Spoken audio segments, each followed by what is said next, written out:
Hey everybody, welcome to another episode of the Pull Up Trade Podcast. I'm your co-host Samson Folk. I'm joined by my dear friend, the other co-host Trey. He is the Trey that balls up. Trevon Heath, how you doing, man? We're coming together after the Raptors have won their second game in a row. The Nets have lost their fifth straight. They are looking so utterly locked into the seventh best odds, like almost statistically, that's what it's going to be. The young guys are putting up numbers. How you feeling? Yeah. First off, just we both simultaneously from our two different homes just watch greatness and Wow. watch a 40-year-old man put away a young upstart team once again. This man may never retire, so I'm feeling good. Regarding the Raptors, though, like you can't be mad. Like Orlando Robinson, 23 points. Like, why not? Like they've gotten like plus outcomes from like 10 guys on their team, and like probably not the ones you maybe would have wanted or expected, but like they're doing the thing and they're playing good defense, they're winning games. So like I'm not mad. I've already slotted in that like top 5 odds. Like it's just not gonna happen. Yeah. I think if you had asked people, and truthfully, you see the games they're playing, does Scotty Barnes' stats for the rest of the season matter? No. Do they matter for RJ Barrett? Do they Yeah. matter for anybody? No, you cannot No. infer value from any of this, truthfully. Like, what could you Yeah. possibly be hoping to achieve? Now, would it be perhaps more fun or better for, like, Scotty fans who want to argue online if he was putting up monster numbers? Like, it gives you fuel for the dialogue in the coming summer. Yeah. Maybe so if he wasn't averaging like 16 and a half, 17 points per game over, a decently long stretch. But clearly scoring is not top of mind for him. However, before we get into like all these performances from guys like Jacoby, Shead, etc., Mogbo, etc., I wanted to ask you, because I'm media member who talks to players. You brought up LeBron James. He called Brian Windhorst a weirdo today. What is your move? Because you're a big Scotty guy, big shout out Jamaica. Let's like, Of course. what do you do if Scotty gets on a show and it's like Samson Folk is a weirdo? Where are your allegiances, dude? I think I have to write up for this podcast. Like we've been on a mountain in Mexico. It'd be I think I'd have to I'd have to go like Mr. Mean Man. He's a good guy. We've been on 3 mountains together. Isn't that something? Yeah, that's crazy. Mm-hmm. I wonder how many mountains we'll be on together before we kick the bucket. Daggum. That's something. You know who's climbing a mountain? That self-creation mountain. I guess we can count 2 guys here, almost 3 this past game against the Nets. Let's start with Jacoby Walter. 11 points, 6 assists, 4 of 14 shooting. He's getting back into the swing of things, just coming back from his injury, but also with a whole bunch more usage. Because as we pointed out, like Orlando Robinson scores 23 points. That means there are shots available on the roster. You know what I mean? Jonathan Mogbo scores 16. Shots are available. RJ and Scotty only taking out 15 apiece. Yep, shots available. Jacoby, he put a lot of dribbles down tonight, which isn't always the case. What did you make or what have you made of this last little stint of his as a guy trying to put dribbles down and make things happen? It's definitely a lot better than the beginning of the season. Like one of the things I've always liked about Jacoby is like he doesn't shy away from physicality, but he doesn't necessarily have the requisite like weight on him to like maintain contact balance like when doing a lot of those bumps. But lately he's been more patient while driving. Usually he's sort of like a hedgehog and is like very straight downhill and trying to get there. But he's been using extra dribbles, using the bump not necessarily to blow up somebody and get separation to go to the rim, but allow himself to get to the middle a lot easier, a lot smoother. And that's the reason why he had a bunch of assists tonight, because he was able to read the floor and utilize like the extra timing that he has. Like typically when you're playing with Scotty IQ, he's going to play with Brandon Ingram next year. He's going to have to catch, go, get the ball out of his hands like fairly quick. But now he has the opportunity, similar to like Baylor, where Mhm.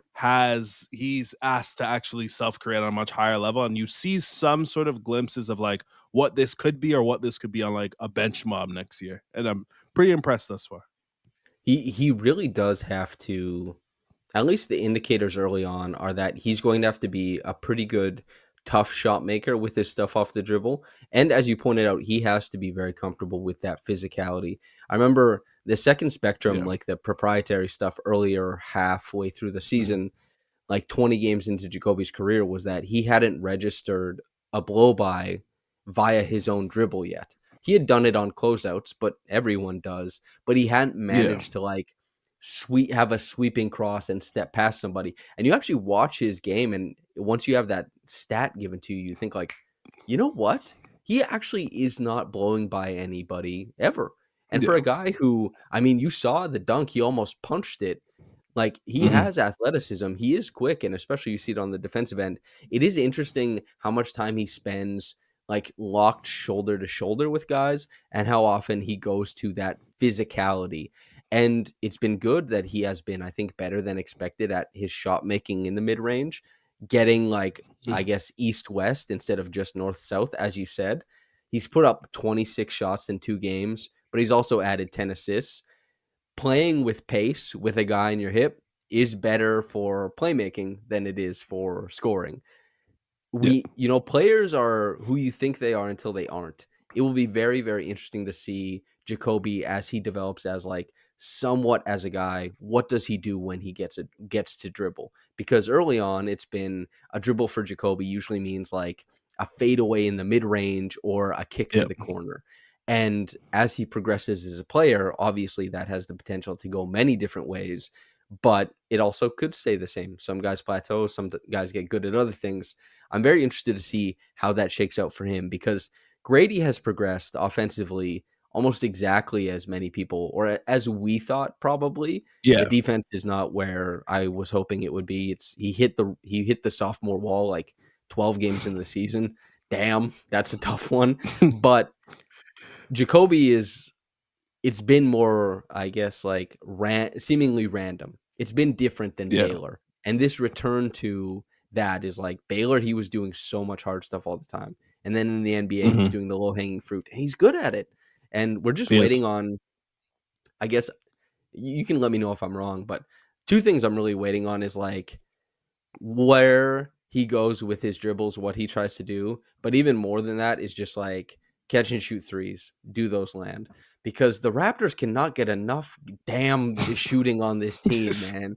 They need more. And Grady needs to get better despite being okay. Well, actually really strong in spot up situations, but not necessarily good in catch and shoot. We need it better. And Jacoby has to be good Yeah. too. Otherwise, I mean, they might have to pivot and the stars couldn't even be at fault. It's just like, man, we just couldn't develop other guys.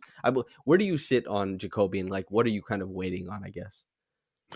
Yeah, with me, I think he doesn't necessarily have the like the handle where he's going to be able to get downhill all the time against other guys, and he probably won't have the opportunity next year as much as what he is right now. I think him being able to hit a pull up too is going to be super important for him Hmm. because that'll open up a lot for his game as well. And I think offensively is that will come with obviously more strength, but being able to finish at the rim with contact. Right now, Yeah. he has physicality and he's willing to do so, but he'll run into the imposing big and not offer any sort of resistance at the rim because he just doesn't have the necessary strength. But I do believe in the overall shooting. Like he has shooting talent, and I think and you see it like through his good gaps within the season when the shooting pops off well. He's scrappy defensively. He works on the glass. He cuts with fits the ethos of what the Raptors are trying to accomplish. He just needs a couple of these skills to be not average but good, and then he'll stick in the NBA and be a rotation player. He had the 6 3-pointer game against Houston. That was really fun. He had the decent game against the New York Knicks where he hit a pull up triple out of the pick Yeah. and roll, a step back. Nice to see. But yeah, with Jacoby, he's done so much of the stuff that is usually like veteran coded, Hmm. and there hasn't been that much attempting like ooh interesting young guy stuff. Like if LaMelo Ball represents like the most young man game of all time, and Thaddeus Young represents like very old, Jacoby has been more Thad than LaMelo. Yeah, And that's not this is not a pejorative. This is just like it's been interesting to see. And I'm actually really glad to see a lot of that like veteran aspect to his game because if you believe in these guys when they get drafted, it means you believe they can hit a catch and shoot jumper. It means yeah, you believe they'll figure out how to finish against contact at the rim. It's like these types of things are supposed to come around, but the effort, veteran stuff, getting there this early has been, I guess, a pretty big indicator. A guy who I have a piece coming out about Friday, so one more day from when this releases, Jamal Shead. I checked in on his 3-point shooting. I won't go too long about it now. It's definitely better than it was at Houston in mm, college. He yeah. deserves credit for the steps he's taken, and especially with his floater game, which is much better at the NBA level too. Talks about his offense to some degree. I won't get too deep into it. What have you made? Your name here is Jamal Shed. Thoughts on the rookie who you bear the name of? um, he's probably the most odd season I've seen from a rookie. At least coming into the It is odd. perception of what you had of him heading into like the season. He has surpassed any expectation that I think any of us had offensively. He's much quicker with the ball in his hands, and it can get downhill more than I expected. Honestly, more than he did at Houston. The Mhm, playmaking has popped to a degree. Like obviously, he doesn't necessarily have the size to make all the passes necessary, but he can hit Orlando Robinson as you've seen today. Once he gets downhill, that's easy money for him. And the shooting has got to a point where you can now like if this holds, consider him like he could hold their backup spot for years to come because if he's able to orchestrate an offense, get downhill, get paint touches, and that leads into to assists, that that allows the Raptors to play in a way where they don't necessarily have to have tons of guys off their bench that can also create. It it allows other guys like a Jonathan Mogbo to be able to stay on the floor because Jamal is going to be able to feed him easy buckets. Like when he gets there, I would like obviously the finishing to pop a bit better, but like offensively, he's grown to a level I didn't think. And 2 years down the line, I didn't think he was going to be this good offensively, even as a rookie. But the defense is not where I expected. I expected him to be, man, maybe that's unfair, just the NBA is really hard, like, one of the best defenders on the Raptors, at least from the perimeter. He was the best perimeter defender in college, like, although mhm. Houston plays with, like, a very unorthodox style, they blitz a lot of teams. They use sort of like the half court line like a football team and try to make sure no one gets past it, but he took on guys bigger than him. He was used his lateral quickness to, like, really hoard guys into the sidelines, and that's how, like, guys like Jarris really popped off. Quentin Grimes next to him really popped off because they were able to come in and swoop in and make a lot of defensive plays. But he right now he doesn't necessarily he isn't at a point at the perimeter where he can defend without fouling, and that puts him into a lot of situations. And even when he's playing well, that's why he can't play 25 minutes because he's fouling while scoring. But I would say, like, out of the rookies, if any of them is going to make the all rookie team, he probably is the most likely. Like, he's fourth in the NBA in assists off the bench. I would say overall, like, not the season I expected from him, but higher than probably anyone wanted out of that pick. And for different reasons, as you laid Yeah, out, getting it more on the offensive side rather than the defensive is a yeah, surprise. And of course, as someone who is for most of the season or the whole season basically been saying like, I don't think Jamal's defense has been good. yeah, Anybody in the comments, feel free to disagree. Like, it's yeah, just and if you think like it's not good now, but you believe it will be good, I mean, Jamal gave Lewis some great quotes in the earlier part of the year where he had that big feature where Jamal says like, I'm fouling a lot at the point of attack and on screens, but I'm using this to, I'm paraphrasing, but he's using those as opportunities to learn about how he's officiated at the NBA level. Like that's a great quote that shows an understanding of like yeah, what is currently a limitation, how he expects to surpass that, right? That kind of stuff is really important. But also, shooting 40% on unguarded catch and shoot threes. It's just flat out much better than it was Yeah. at the collegiate level. It's also something that like it's a longer line. And yes, of course, he's not going to be as dominant on the defensive level. As you said, the line of scrimmage way that Houston defends under Samson is really impressive, but it's also on a smaller court. Yep. When they had, they brought in very effective and overwhelming defenders, athletes who against like Gardner Webb is going to move more than against, even I guess the Brooklyn Nets felt pretty impacted, but you know what I mean? It's just like Yeah. it doesn't translate one to one. However, I thought his defense would be more impressive because he was presented as like a prodigious Yeah. defensive prospect. However, though, as the 45th overall draft pick, I think he's already providing surplus value. I won't say it here. I have a great quote from an Eastern Conference scout. I won't say which team. These guys always like their anonymity, but there's a great quote in the piece about, people in the NBA like Jamal, and he has a lot of believers, not just in the Raptors organization. Jonathan Mogbo, you told me offline, or I guess Oh, online, but off off. podcast, Yeah. you said that he has been the Raptors' best rookie. And I will say, this Jamal Shead, a lot of his are like the all rookie thing is Yeah. like he's played the most games on the Raptors. Mhm. He has the total numbers, he has all of that. And Jonathan Mobo got dropped out of the rotation like a bad habit because they said that guy needs to not play so that we can trade three guys that we want to trade. And then he just didn't get to play.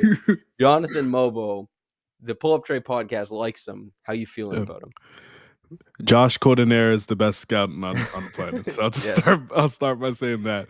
But I I think most people probably won't agree with this take, but in terms of actually winning minutes, he's the current rookie that does that the best, and then you can stick within the lineup when the Raptors are trying to win games.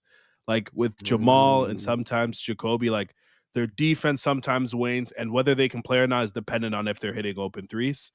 With Boba, that isn't the case because of his motor and because of his defense. Defensively, he offers enough versatility where he can stick onto other wings. He can guard other bigs as well. Like rebounding has been a challenge for him when they do switch, but getting that initial stop, they've been tremendous. Him and Scotty together, to be honest. And they also, when he plays and he's their five, offer a different look. The Raptors switch all the time. They're way more athletic, obviously, when Mobile's on the court as well. And in transition, when they create turnovers and when him and Scotty are playing together, you have two super athletic guys at the forward spot that can take the ball from the opposing team and then also get into transition and get easy points. That's how he slept walk to 12 in the first half today, because when the Raptors are playing really good defense and they get stops that leads to more transition buckets, he can get out and run, and he can be a play finisher also for guys like Jamal Shead, guys like Jacoby Walter when they get downhill. When they get downhill, in terms of ceiling, I wouldn't say he's the best rookie. That might be on the 905, but I I think in terms of like consistency and trying to win today, if the Raptors made the plan, I think Mobo would play more than Shed and Walter because of the defense, and it's easier to stick in. That's that's interesting. I don't know. God, that's so up in the air for me. I think probably Jacoby is that guy just because the Yeah, ease of the offense. Like that's true. Mobo, and this is the rookie report I did is like I Mobo maybe represents the highest potential of all three because he already has an elite NBA skill in he's tremendous guarding in isolation against a vast array of like the best offensive players in the league, can step out on them and keep up. That's massive. However, he just hamstrings the offense so much Yeah, because of his hesitation, and it's not even like hesitation on always good shots. It's like sometimes he just has to take the shot and he doesn't, especially in yeah, the middle of the floor, and the ball can stick with him. And I think that has like cascading negative effects. And also it's like it's not just defense in itself. It's that when you score less, your defense gets worse because you play in transition more often and yeah, like you don't get to be set. But I do hmm, I think I agree with what you're saying for the future, and I'm crossing my fingers that yeah. Mobo can develop that offense. because it creates a huge swing if he's able to develop. He can Yeah. represent this incredible archetype for the team if he gets okay passable offensively, but it's tough to stomach right now. But I love Yeah. him. Yeah. I need 1,000 floaters every single day from here on out. If he can develop a floater and a passable catch and shoot three, is like his shooting mechanics actually aren't isn't terrible, to be honest. He But cleaned it up a lot. yeah, and when he was hitting threes, he was able to stay on the floor a lot easier, and the Raptors like won their minutes by a lot. But I think like where I probably differ on you in terms of like ceiling. I probably think Jacoby's there. I just think he'll be able to hit more difficult shots. But in terms of floor, I think Mobo is like the surest bet in being able to play rotation minutes next season. I think we're inverse. I think Mhm. Jonathan Mobo could be like just in the future could be an unbelievable hellacious a wing bastard that we've talked about that we Mhm. want. Yep. And I love wing bastards. I think those guys are massive impact players. Whereas I think Jacoby has, after seeing him in the NBA, like a really easy pathway to impact at a floor level as like a really nice rotational player. It's just Yeah. we'll see what happens with the swing aspects of his game. It's interesting though. You know what else is Mhm. interesting? Who is the who are the top 6 Raptors of all time? That's so interesting to me, dude. Of I course. kind of wanted I kind of wanted to ask you. We haven't done, and we rarely ever do, truly the Yeah. slop. We stay away from Yeah. the slop, but I figured we'd have a little slop going on, and Might because as I know we differ on Kyle Lowry, and I'm interested to see how much. But and top 5 is easy for top 5 Raptors. I think it's just about how you place them. So I want to make it top 6. So who's the greatest Raptor of all time? Do you want me to be objective or do you want Dude, it's your list. It's your list. Yeah, it's my list. Why not? I'm putting Vince Carter first. I'm sorry. We Whoa! we I'm sorry. I'm sorry. He's the reason that if he doesn't work out, there's a large chance that 90% of these players never play on the Raptors. That they're in Vegas right now. He popped in a way that made made basketball rise in this country, and that's a legitimate sport for a lot of people. Some of the best moments of the Raptors tenure, and at least in exciting and in terms of the national buzz, is from Vince Carter. While I think he doesn't have the greatest resume, I think he has the largest impact on the franchise. So I put him first. Dude, there's a segment of the fan base that damn well is gonna think, oh, they're gonna think you're such a loser, dude.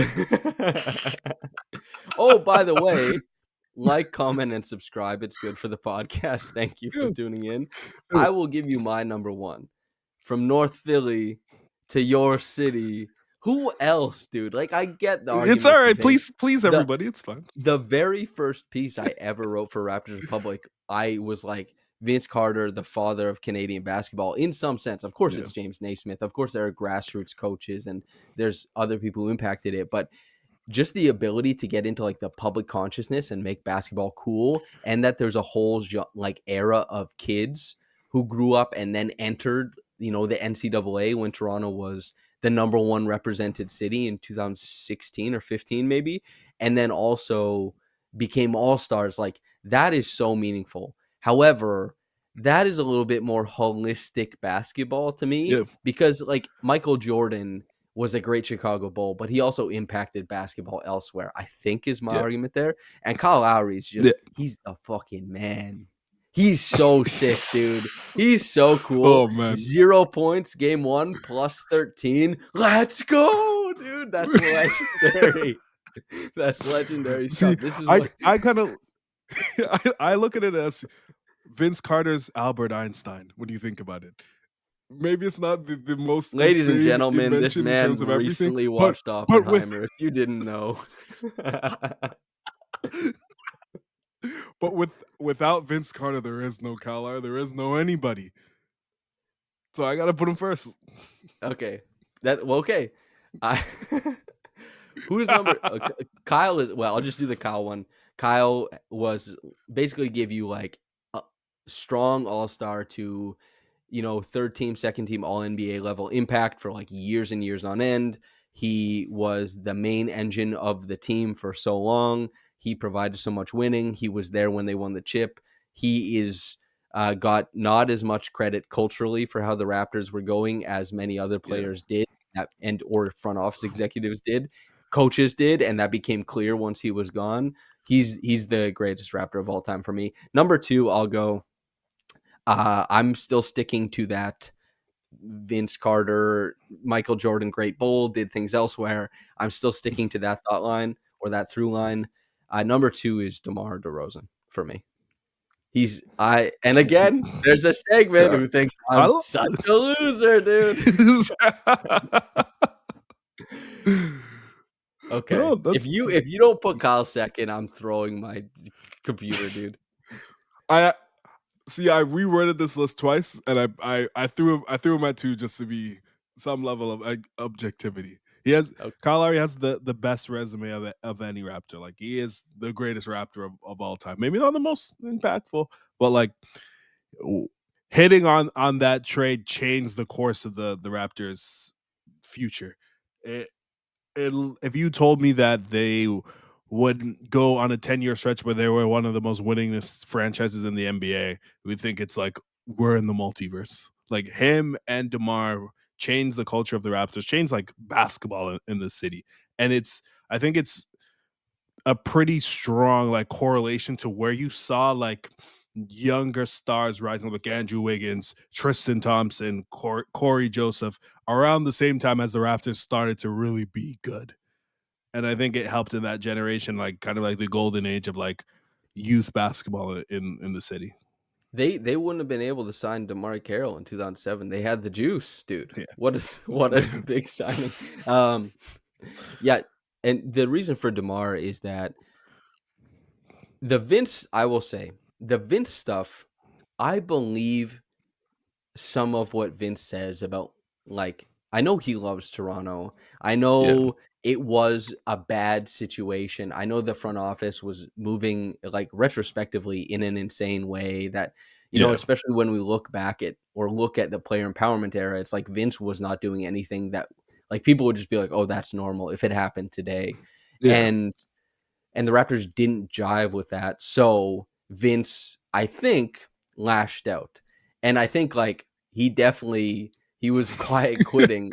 And I think it like I don't really blame OG for because OG was quiet quitting on defense before he got traded too, man. Like he he wasn't doing anything. Players do this, but Vince, there's a lot of murky stuff out there where it's like, I think probably you Yeah. maybe did say something about like maybe a play being run to the other team. Like I think like some of that stuff coming up is why Vince Yeah. is lower on my list.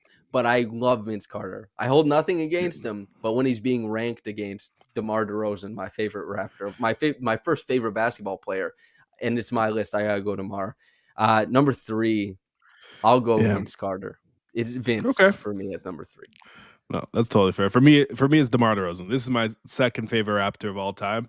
I think you could look at like the DeMar getting drafted as like the delineation of like when the Raptors like started becoming a legitimate franchise.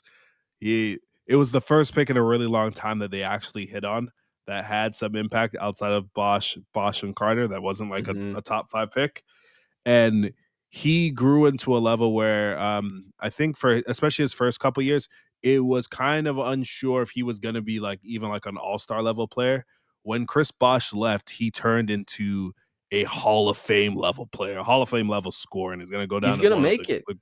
He's he gonna is be for there. sure. He's going to be a within the top 20 all time in scoring. And to have a Raptor player like accomplish most of that during his tenure here and challenge against LeBron James, like most people didn't win, but like put the Raptors in a conversation where they got national TV games. They were thought of as a championship contender. And like without his presence and him like loving the city, loving the team, the person who I have next doesn't end up on the Raptors. Yeah, it's And to the like, man, the Vince thing is really interesting because you got it growing up in Toronto, and you would have got like a little bit the Yeah. fervor in the city, whereas I got it in Yeah. Saskatchewan, where there is no fervor for the Raptors. However, I'm seeing basketball on like Sports Center. I'm seeing basketball on CBC, and it's not like this second rate thing. Mm. It's prime time Vince Carter. So his impact reached us Yeah. in different ways. And then obviously it seems like DeMar, we have basically the exact same idea of who DeMar is, and we love Yeah. him for the same reasons. Number 4 is really that's like interesting because Mm. there's like Yeah. clearly a tenure one and there's like a ceiling one. Who's number 4 for you? I have Kawhi. I think his 2019 season is like the greatest Raptor season we've ever. Well, it's obviously there's no debate. It's the best season a Raptor has ever had. They won. They 2019-20 was won. really fun when they ran it back. 2016 Kyle Lowry, top player. But like they was the first time where they went against every single team and you felt like you had the best player on the floor, like no matter who you were going against. And they won obviously won a championship, and they after winning that title, it felt like they were gonna win, go on a crazy one. He was gonna stay. They were gonna win a couple more titles together. Like the level of ceiling and play, we still have never seen since he's left. And like that Philly series, they had no business winning, and he just decided I'm going to become Michael Jordan for a 2-3 game stretch and hit every single contested shot. Fred VanVleet couldn't hit a shot to save his life. Pascal Siakam couldn't really get in the paint. Marcus All did a great job defending, but like kind of was a zero offensively. Yeah. It was just him in that series, and that's like the type of series that you need from a star that just wills you to win. The Raptors could go from now until like the end of the earth when the NBA folds or society Yeah, folds or whatever the hell, and they might not get as good a performance out of a player. Like yeah, Kawhi wasn't just historically great for the Raptors. That run is historically great. It's one yeah, of the greatest, and like the team did a really fantastic job in the finals when Kawhi clearly was like beat the hell up. Like the number one play in the finals for the Raptors was not a Kawhi play; it was Lowry Siakam pick and rolls. However, Kawhi did unbelievable amounts of heavy lifting to get them there. We may never see that again in yeah, Toronto, and I hope to God we do. But that was so I've never felt like that as a yeah, it was my first year with the Raptors Republic, but I still like I'm very much a fan. It I've never felt that confidence of like he will do it, he will score, it doesn't matter. Not even just like but also going to the free throw and it's like why would he miss a free throw? He won't. Why would yeah, he miss a mid-range jumper? He won't. Why would he miss a step back 3 over Joel Embiid's outstretched arms? He won't. It's just like that assurance that he provided a Finals MVP, playoff MVP. yeah, What a year! My God, yeah, he's my number 4 as well. Number 5 is yeah, really easy. Then is Pascal Siakam. He he is the poster boy of an era of development that did not ring true once he was no longer there. So he really people thought he was the poster boy and that he would be emulated. And then it turned out that really he was singular. The 27th draft pick, the most improved player. yeah. He's now a two-time All NBA, three-time All-Star. He did lose to the King tonight. That's true. He got even at the age of That's everybody. 40. LeBron is still the damn boogeyman in the NBA, man. I can't blame DeMar. I thought like I know DeMar, he got made fun of. He's like, well, if we had LeBron, we'd win too. It's like, yeah, he's actually spitting, dude. Pascal, not only Pascal was a guy who developed and was like a wonderful, I guess, like avatar for what works and what the Raptors did, and just an incredible story from player development. But he also was a guy who he put his roots down in Toronto. He wanted to be in Toronto for Hmm. his whole career. When I was at the press conference that Masai did, Masai was in tears talking about Pascal, and he was like, "I messed up in how I handled the Pascal situation. Not in that he wished he gave Pascal a max contract, but that he was like, maybe I shouldn't have been ghosting him for a summer. You know what I mean? It's just it's just like, and he said it, he's like, his success is my success. Pascal represents the Yeah, convergence of many themes with the Raptors, which is international players, international city, player development, 27th pick, championship, all that kind of stuff. He is one of the great like center points of what makes people love the Raptors, and that's number 5. And you could argue him up to number 4, but it's be tough to go higher than yeah, that. it's tough. Yeah, I have Pascal at 5 too. I think DeMar and him probably is debatable as like greatest Raptor development that we've ever seen. I'd probably lean Pascal just because DeMar was still he was what pick 9, Yep. and people in the top 10 end up in the Hall of Fame. That isn't like uncommon. Um, Pascal got to a level that like allowed the Raptors to have a second run at being very strong and being very competitive. They lost significant amount of talent after that 2019 season. He was a part of that era that kept the boat steady and was able to make all NBA teams post Kawhi Leonard, post Kyle Lowry, make all star teams, and he blended in a way and like was more sticky on the team, like even like in the era with Scotty, because he was able to be so malleable and blend his game, and he continued to improve as he became as he like got more responsibility for Raptors. I think the question is if he got the extension, how high at the end of this extension do you think he makes his way on this list? It depends what happens during the extension, honestly, because he could get Yeah, traded. He could like it could go poorly. And also like this was something that because everything we're saying, we look back so fondly on these players, but a yeah, portion of the fan base, and maybe if Fred is your number 6 or if it's Chris Bosh, whoever, a portion of the fan base like soured on these guys. And that is true.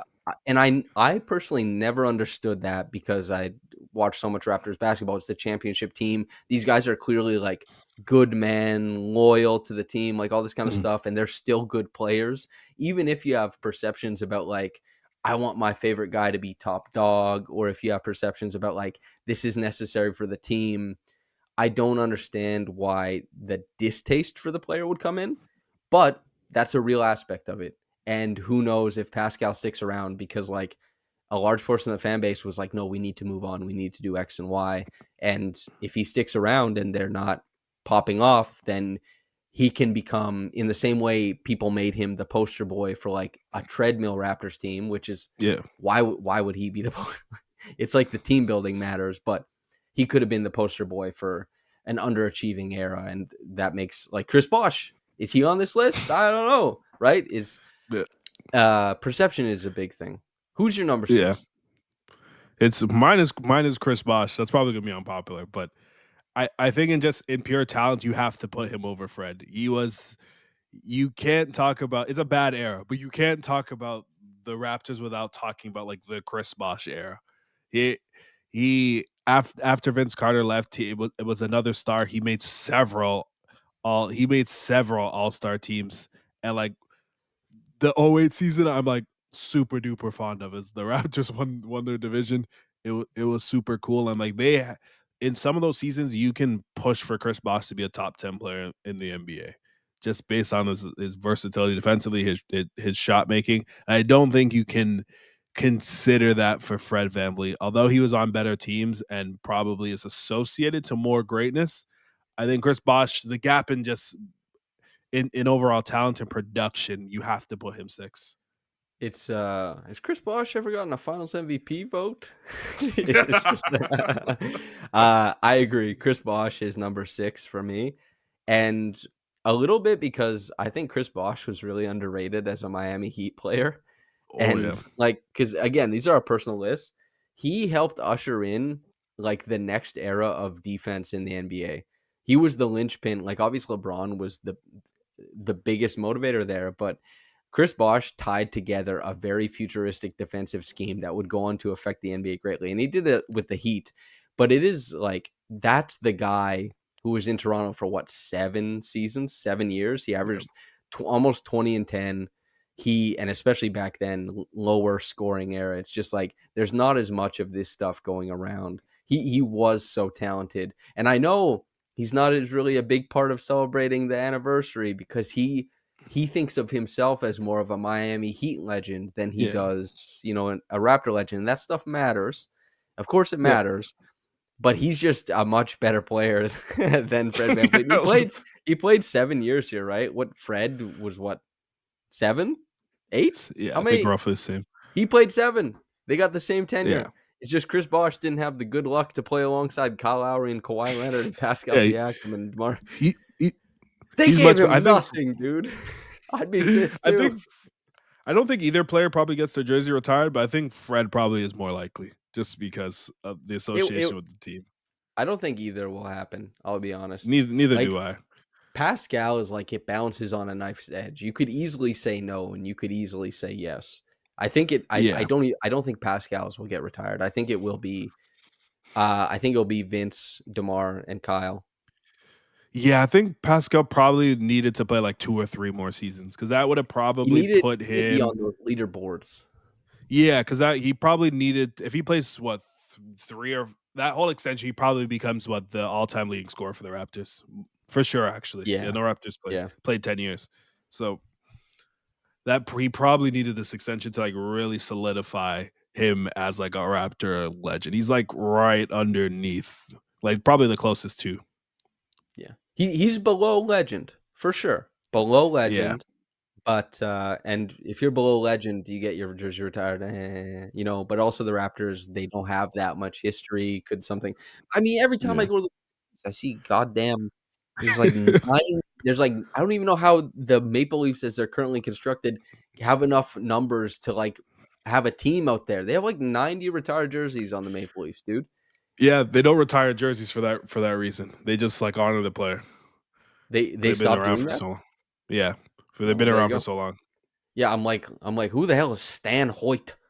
And why can't someone wear number 9 anymore?" Whatever the hell.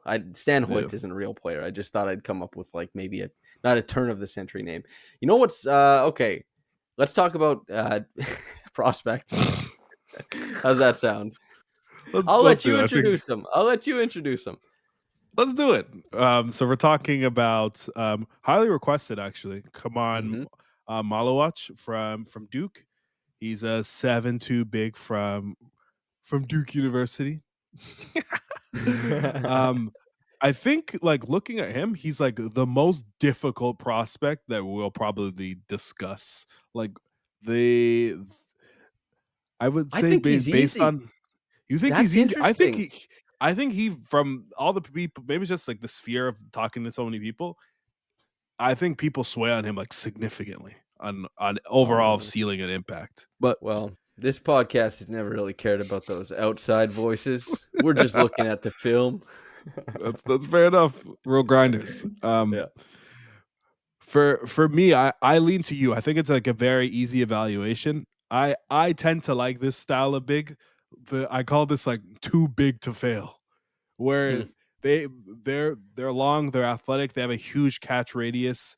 It's one of the reasons why I was super high on Mark Williams heading when the Raptors were close to his pick. It's one of the reasons why I like Derek Lively heading into the draft as well. Um, he, these guys just provide so much ease for ball handlers when they're on the court because their catch radius is just humongous, and provide vertical spacing and are literally a target in the air that puts the defense kind of in jail. And Khaman Maluach is like the epitome of that. He all he does is screen for his guard and catch lobs and score. And he does that at a higher clip than both Mark Williams and Derek Lively did. He's converts 90% of his shots at the rim. Duke gave him like the most simple playing style imaginable to one, like I think kind of protects him and sort of his limitations as well as like a shooter and some as a mover, but he provides impact as just a simple pick and roll big, and then defensively he is the best rim protector in the draft. I do think Duke is kind of helped out by having like such a small floor. Him and Cooper Flag are just absolutely enormous on on this type of court. And you saw that when they played against Duke. VJ Edgecombe could be the most athletic player on the floor, but if you have two guys, one that's 7'2", another guy that's nearly 7 foot as well on that sort of court, just rim attempts just aren't going to happen. They play him in drop significantly. He defends the rim fairly well. I do think some of his positioning and his like rotation consistency could be better. But I think in the NBA, like he can be a drop big that catches lobs and be like a starting NBA big. I think the question probably for the Raptors at 7 or 8, which looks like that's going to be our pick, is does this warrant a pick this high? And this is the ceiling going to be enough to shoot this current group into like a top 5 seed? Yeah.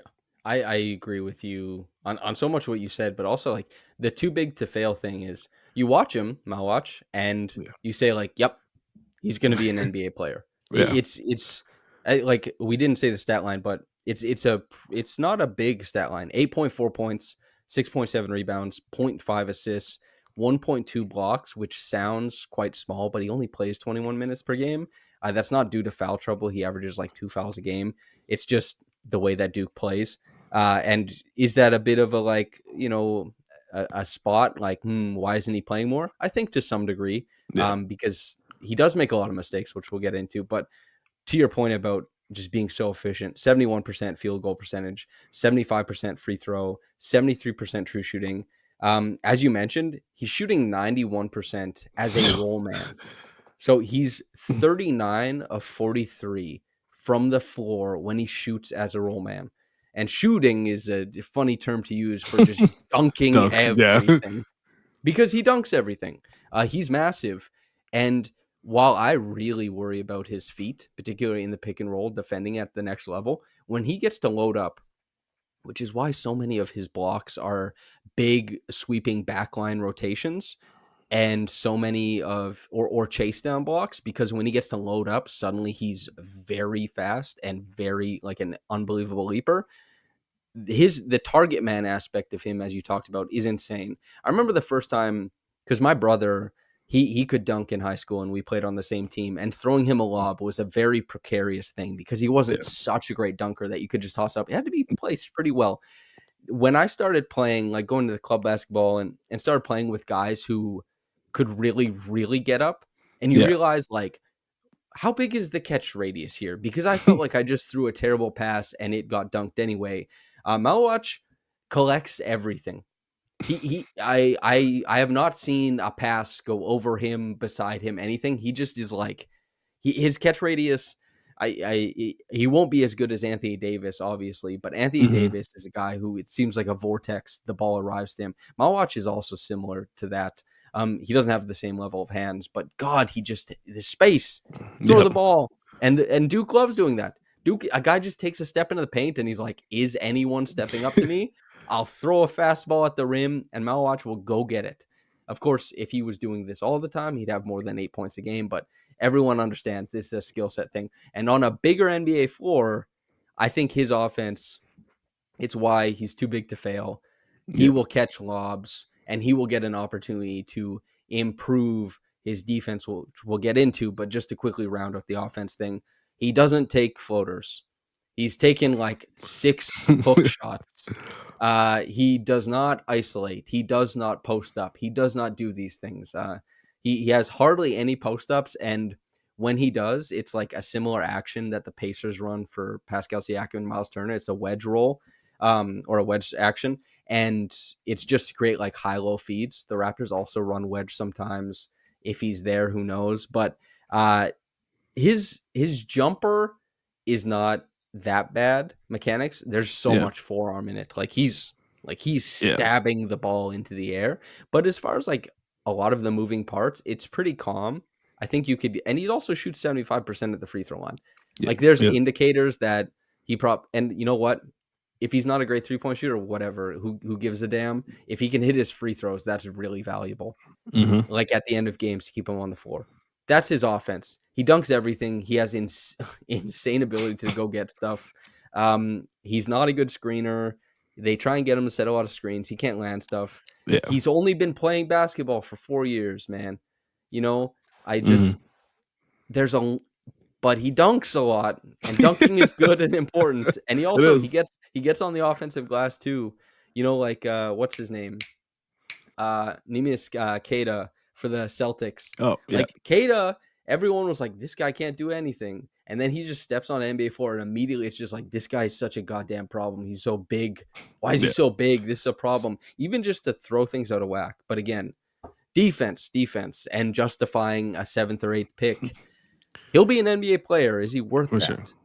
Yeah. You mentioned the defense. I'll retread some of what you said just to get it. But Duke keeps him at the rim. He doesn't really switch out on things. I've talked about this when I was talking about Cooper Flag, but they use Cooper Flag as like a roaming above the break defender to just kick guys out repeatedly. He'll switch across the top like 7 times in a row. They don't care. They're like, do you want to try and beat Cooper Flag? Please keep trying to beat Cooper Flag. And they have so much, Duke plays with so much nail help because they have a lot of size Mhm. at the rim and with Cooper Flag, and it's a smaller floor. They love to smother teams who want to drive the basketball, and they like having Maluach just by the rim. And as you Yep. said, like if I don't have a good enough scope of the NCAA landscape to say so, but if you think he's one of the best rim protectors, then I believe you. When you watch, it's like, yeah, he changes shots all the time. Yeah. His size makes guys second guess, and Duke keeps him just like in that spot. They don't. He drops out of plays all the time, and then they just squeeze in ball Yeah. handlers, and it's like, are you going to shoot the gap? Then you're going to have no dribble, and you're going to have to try and finish over this big bastard. It's just. But I'll say this: what I said about him with the chase down blocks, the big weak side rotations. When he loads up, then he can cover ground fast and very Yeah. explosive. However, I think his feet are horrible on defense, like really, really Yeah. bad. When he, and we don't even, it's a little disappointing because this is maybe Josh would know like more of the NBA Africa League and that kind of stuff, but you never really get an opportunity to see him manage the 2-on-1 situation Yeah. Like, that bigs always have to manage in the pick and roll because he's so incubated with Duke, and you don't really see it. But when he's playing drop and it's like just him kind of managing the one-on-one with the ball handler, he's like his hips are bad. He's like his feet are really heavy. yeah. Can't take away angles or anything like that. So the worry would be amongst all the really great defensive potential, the worry is that he could be a guy who like with the bigger NBA floor, that could be that mobility in the pick and roll could be a really big problem. Mhm. And he's new to all this. He clearly is explosive as an athlete. Can he tighten these things up? I wonder where you sit potential wise. Yeah. I'll first start off like why I think he'll still have consideration at the pick. The Raptors will have the personnel to play very similarly to how Duke does. Because Scotty at the 4 offers a lot of the exact same skill sets that Cooper Flag does, like being able to step out, being able to be another guy that offers rim deterrence and allowing him to stay back closer to the rim and be in drop positions. It's a good He point. and Brandon Ingram at the 4, at the I guess the 3 now is massive and can offer a lot of the same nail help that Duke does. And it would put them in a situation where the Raptors may not have the best foot speed, but they're so massive at the rim that they could still be a very good defense when both him and Jakob switch on and off the floor. And we've also seen offensively Scotty have a lot of success with like a similar big and athletic like Christian Koloko and being able to throw things at him at the rim. And I think Malawach is actually better at that than Koloko was, to be Yes, honest. definitely. Yeah. The defense I have concerns with is with a guy that long, he has really, really high hips. And I think in terms of I think it hurts him moving laterally, sometimes rotationally. A lot of the times he's making the very obvious like rotation switch, getting to the as a low man, getting to the other block and be able to block a big shot. But sometimes, especially on the NBA floor, like guys are much quicker, much more crafty. The reads aren't as deliberate, so he won't be able to necessarily cover as much ground as he does in college, just because the floor is much wider.